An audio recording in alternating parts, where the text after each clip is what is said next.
8 out of every 10 Toyota owners are doing something to their transmission every single day that is quietly and consistently taking years off its life.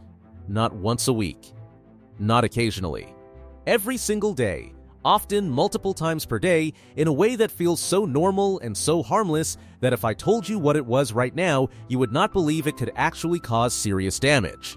So I'm not going to tell you yet. I'm going to show you exactly what it does inside your transmission first, and by the time I do tell you, you'll never do it again.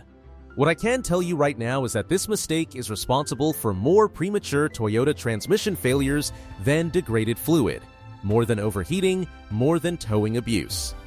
It is the single most common transmission killer on the road, and it is hiding inside a habit so routine that most owners have done it before they've even finished their first cup of coffee. By the end of this video, you will know exactly what it is, why it's so destructive, which Toyota models it hits the hardest, and the one simple change that stops it completely. Drop your Toyota model and mileage in the comments right now before we go any further. I want to see who's watching, and I want to know how long you've owned your Toyota. The long-term owners especially, if you've had yours for 5 years or more, this video is aimed directly at you. And if you're new here, subscribe because this is the kind of content that saves Toyota owners thousands of dollars in repairs that should never have happened. Let's get into it. To understand why this mistake is so destructive, you need to understand one thing about how your Toyota's automatic transmission actually works. Inside that transmission there are clutch packs, stacks of friction discs that engage and release under hydraulic pressure to control which gear the transmission is in. These clutch packs are precision components. They are designed to engage in one specific way, under one specific set of conditions at one specific moment. When those conditions are met, the engagement is smooth, controlled, and generates almost no excess heat or wear. When those conditions are not met, the clutch packs absorb force they were never designed to handle. That force generates heat. That heat degrades fluid. That degraded fluid accelerates wear on every other component the fluid touches. It is a chain reaction that starts small and ends with a transmission that dies years before it should have. The condition the clutch packs require to engage correctly is simple. The vehicle must be completely stationary, not almost stopped, not barely moving. Fully, completely stopped with zero forward or backward momentum. And the mistake that 8 out of 10 Toyota owners make every single day is shifting from drive to reverse, or from reverse to drive before that condition is met. You pull into a spot you're still rolling at 1 mile per hour, and you drop it into reverse to back out. You're reversing out of your driveway, still creeping backward, and you shift into drive before the car has fully stopped. You do it in parking lots, in driveways, at gas stations, every single day. It takes half a second, and the car never complains. No noise, no hesitation, no warning light. Your Toyota absorbs it silently every time. And that silence is the most dangerous thing about it.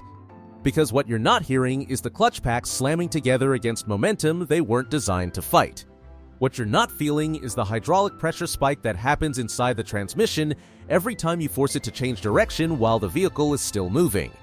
What you're not seeing is the transmission fluid temperature climbing slightly higher than it should with every one of these events. Each individual instance is minor. The cumulative effect over 5 years of daily driving is not minor at all.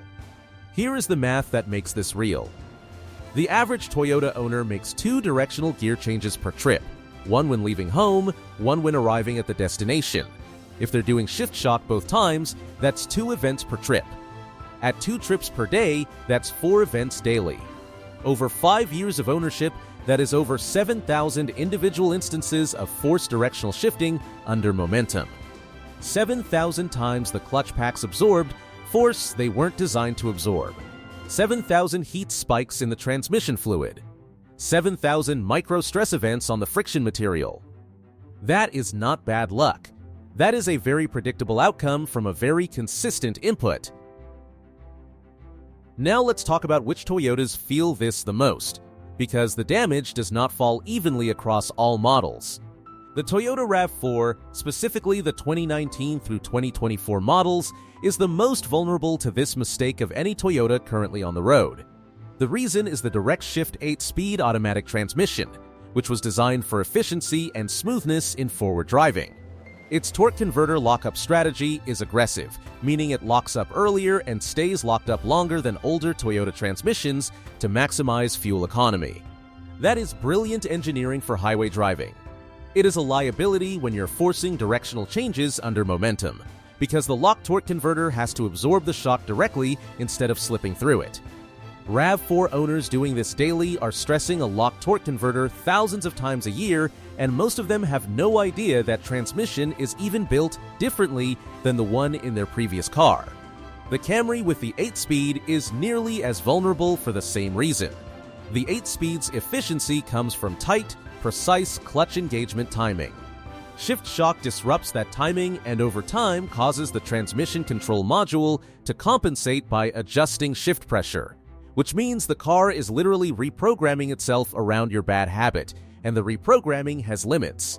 The Tundra and Tacoma with the 10-speed automatic take this damage faster than either of them simply because the drivetrain mass is greater.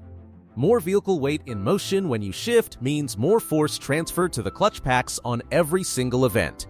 A RAV4 creeping at 1 mile per hour has far less momentum than a fully loaded Tundra creeping at 1 mile per hour.